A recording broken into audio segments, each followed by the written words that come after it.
চাঁদার জুলুম এবং ক্ষমতার অপব্যবহারে জিরো টলারেন্স অবস্থান বিজেপি সরকারে। সোশ্যাল মিডিয়ায় পোস্ট করে সরব হলেন মুখ্যমন্ত্রী শুভেন্দু অধিকারী। পশ্চিম বর্ধমানের রামপুর চেকপোস্টে কর্মকর্তারা ট্রাকটিকে অন্যায়ভাবে আটক করে। চালককে অবৈধভাবে হয়রানি করা হয়, ঘুষের জন্য চাপ দেওয়া হয়। তিনি অস্বীকার করলে গাড়িটি বাজেয়াপ্ত করা হয়। চাঁদাবাজি এবং ক্ষমতার অপব্যবহারের অভিযোগের ভিত্তিতে পরিবহন বিভাগ দ্রুত পদক্ষেপ গ্রহণ করেছে। রামপুর চেকপোস্টে কর্মরত অভিযুক্ত মোটর ভেহিকল ইন্সপেক্টরদের বরখাস্ত করা হয়েছে। কোনো অবস্থাতেই চাঁদাবাজি এবং দুর্নীতি সহ্য করা হবে না। দুর্নীতির বিরুদ্ধে আমাদের সরকার জিরো টলারেন্স, আইনের ঊর্ধ্বে কেউ নয়, পোস্টে উল্লেখ মুখ্যমন্ত্রীর। এটি প্রশাসনের সকল স্তরের জন্য একটি স্পষ্ট বার্তা হিসেবে থাকুক।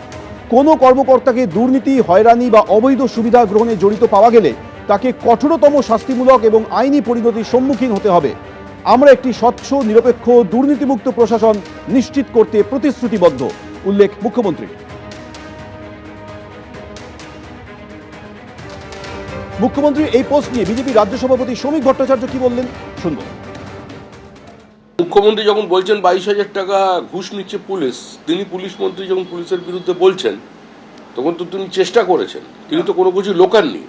পরিচ্ছন্নভাবে মানুষের সামনে তিনি এনেছেন সততার সঙ্গে এবং দৃঢ়তার সঙ্গে, এবং তিনি তার বিরুদ্ধে ব্যবস্থা নেবেন, পার্টি এটা বিশ্বাস করেন। দুর্নীতির ক্ষেত্রে জিরো টলারেন্স, তো সেটা মুখ্যমন্ত্রী বোঝেন এবং তিনি ব্যবস্থা নিচ্ছেন, এবং এই ব্যাপারে পার্টি তাকেই সঙ্গে আছে তার।